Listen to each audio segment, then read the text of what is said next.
Hey everyone, today we continue our journey with issue 5 of the Star Wars High Republic comics by Marvel. Be sure to like the video, subscribe to our channel, and go support this series by purchasing a copy of these comics. Chapter 5, Attack of the Hutts. A derelict Hutt ship, a Nile incursion, missing colonists. Starlight's Jedi hunt for answers leads them into a deadly trap set by the monstrous Drengir. On Sedri Minor, Skeer managed to break free from the Drengir's control, saving Keeve Trennis and their fellow Jedi. While the Drengir assault Starlight Beacon, the Hutts arrive on Sedri Minor to protect their holdings. The Jedi now face impossible odds in a three-front war. The planet Sedri Minor, after. Keeve deflects laser fire, protecting the other Jedi and the colonists. I won't be able to hold them for long. Move! It didn't have to be this way. If only we had talked, if we had listened to one another. Serret directs the colonists away from conflict. The colonists run into a Gamorrean, riding on the back of a Rancor, blocking their way. We could have made things better. We could have made a difference. The Rancor roars at Serret as he holds the Rancor back with the Force as the others escape. And then, wham, Serret is crushed under the foot of the beast. Before. The Hutt approaches. Noble Jedi, on behalf of the wise and gracious Hutt Cartel, I, Maarga, the Benevolent, thank you for your service, but your work here is done. In short, get the hell off our planet. Avar scoffs. Your planet? I'm not sure I understand the claim here. Sedri Minor is not in Hutt space. Maarga responds, It is quite simple, Master Jedi. These pitiful colonists signed a contract. The Hutt Cartel protects them in return for regular payments of grain. They maintained their side of the bargain. We are here to keep ours. To protect their Bacta supply, she means. This is nothing but a protection racket, Skeer growls to Keeve. Why doesn't Avar do something? She is, Skeer. She's negotiating, trying to make the Hutt see sense, Keeve responds. No, it is not enough, Skeer screams as the darkness takes hold of him once again. The vines of his left arm stretch out and grab Maarga, knocking her from her hovering craft, wrapping her in his tentacles. I am attacked, Maarga shouts. Blast them to atoms! Tear them limb from limb! This is when everything changed, when I realized that the master I knew, the master who taught me, was gone. Hutt Cartel soldiers poured out of their ship, guns blazing. How many mercs are on that thing? Keeve calls out to Avar. Enough to start a war, and it is our job to stop it, she responds. Avar calls to Starlight for reinforcements. Maru answers, You're not the only ones. Reports are coming in on all channels. Unfortunately, we're dealing with a Drengir infestation of our own. Imri and Vernestra continue to fight the encroaching Drengir. What if we break our viewport? Blow whatever they are into space, Vernestra wonders. That won't help those who are already infected, Master, Imri replies. We can't sacrifice. Arg! Imri gets hit with a Drengir vine, cutting straight through his shoulder. Imri, Vernestra screams. The harvest has already begun, you quivering bag of offal. Their flesh brings us nourishment, as will yours. Imri, wrapped in the Drengir vines, apologizes to his master. I'm sorry, Vern. You're not finished yet, Padawan. I may be new to the master-apprentice game, but if there's one thing my own master taught me, she jumps, slicing her purple lightsaber blade through the tentacles, cutting Imri free. There's always time for another lesson. Apologies, Marshal, but you're going to have to manage without us for the time being, Avar's comlink calls. The Force will be with us all, one way or another, she responds. Keeve, where is Serret? Keeve answers her.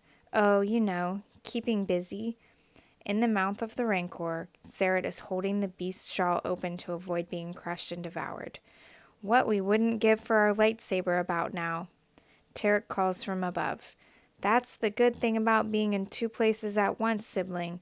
We always have each other's backs. Tarek knocks the Gamorrean from atop the Rancor, holding two ignited green blades.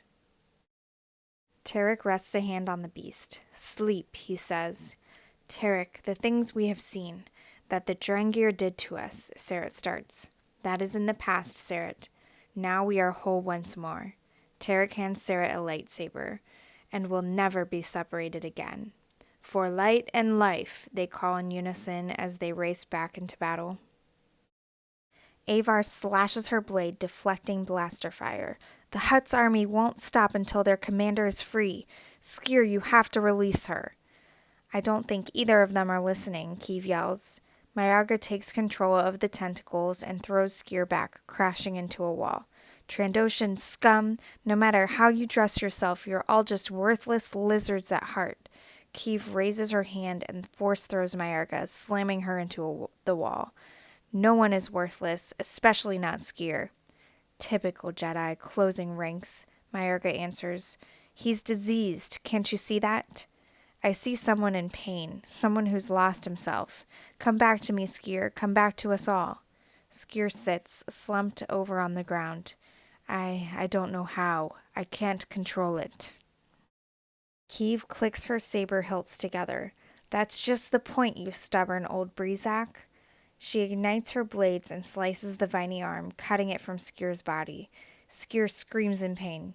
You don't have to do it on your own. Myarga breaks free from the cut vines.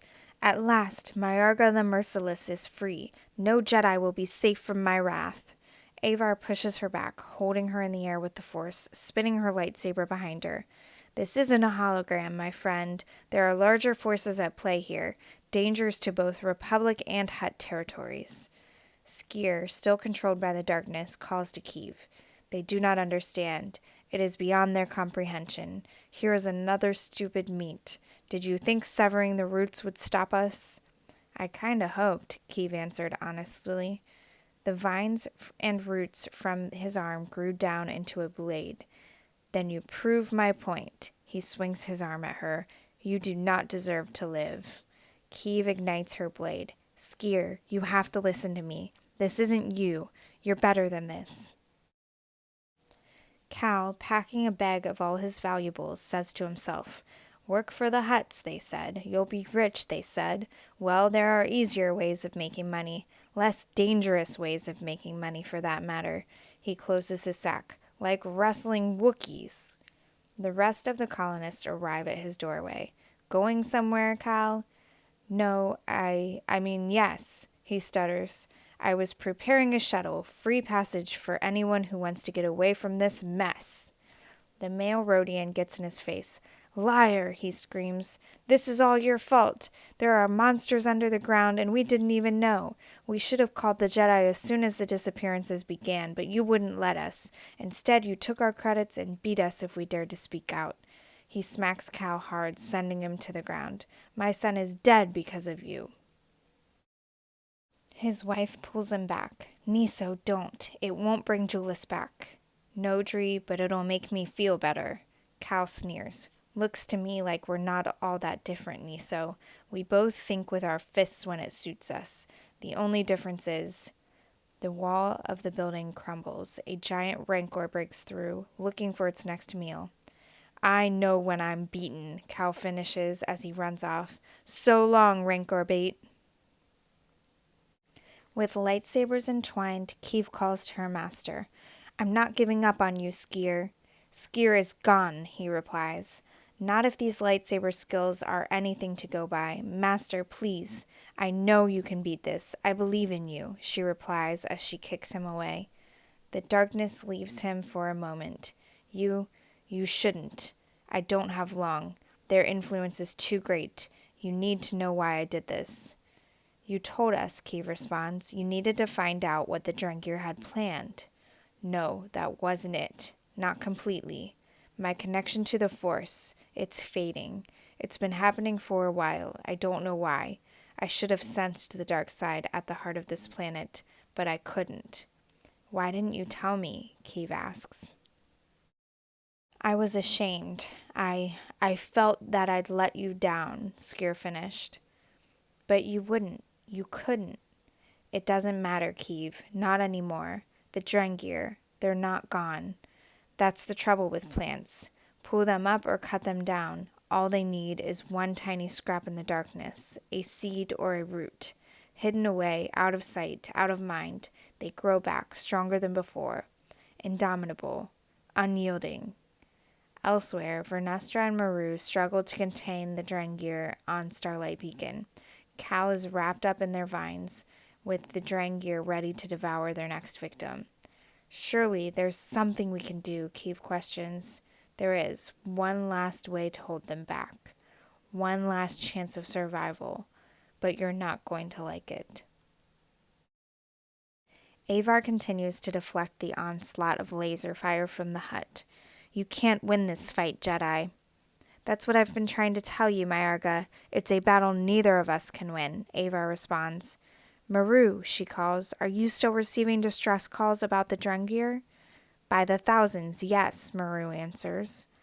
Reroute them to my comlink now. As the calls come in, Myarga can see how bleak their situation looks. She begins to understand the level of threat the Drengir are. The entire frontier is under attack, and neither of us can stop them on our own, Avar pleads. What are you suggesting? That we join forces? Preposterous. The five families will never condone it. Fine. You say this is your planet, then you can have it. We have enough of the galaxy to protect, Avar says. You're leaving? Myarga is shocked. Let's not be hasty, noble Jedi, warriors of the glorious Cartel. Fight with the Jedi, she calls to her troops. Keeve explains to his former Padawan. They won't be able to stop them, not without you. The Drengir follow impulses received through their telepathic root system. They need to feed. They need to defend themselves. Myarga says that I was diseased. What if you could convince the Drengir that all of our meat is spoiled? Convince them through me. Wait, are you talking about a mind touch on you? It'll never work, Keeve answers. It would if I lowered my defenses to someone I trust. Please, Keeve, I believe in you. I'm glad one of us does. She reaches out her hand as Skeer bows his head down. You want to run. Skeer strains. The Drengir are fighting it. Push harder. Just do it. She places her hand on his head. The harvest is rotten. It will poison you all.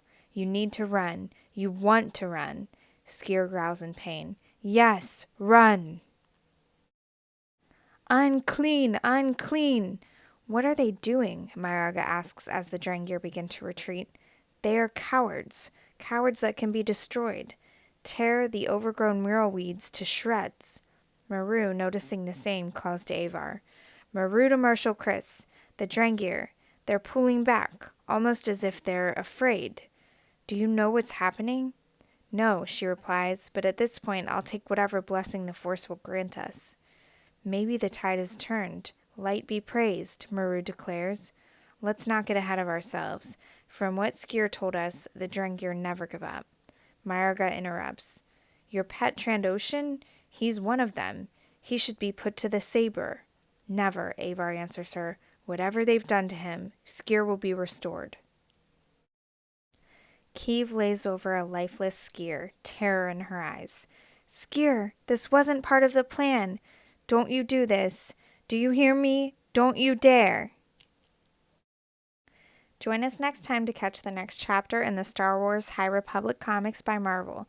Please be sure to like this video and let us know in comments if you enjoyed it. Subscribe to the channel to follow along as we review the next issues of the High Republic comics. Thanks, and may the Force be with you.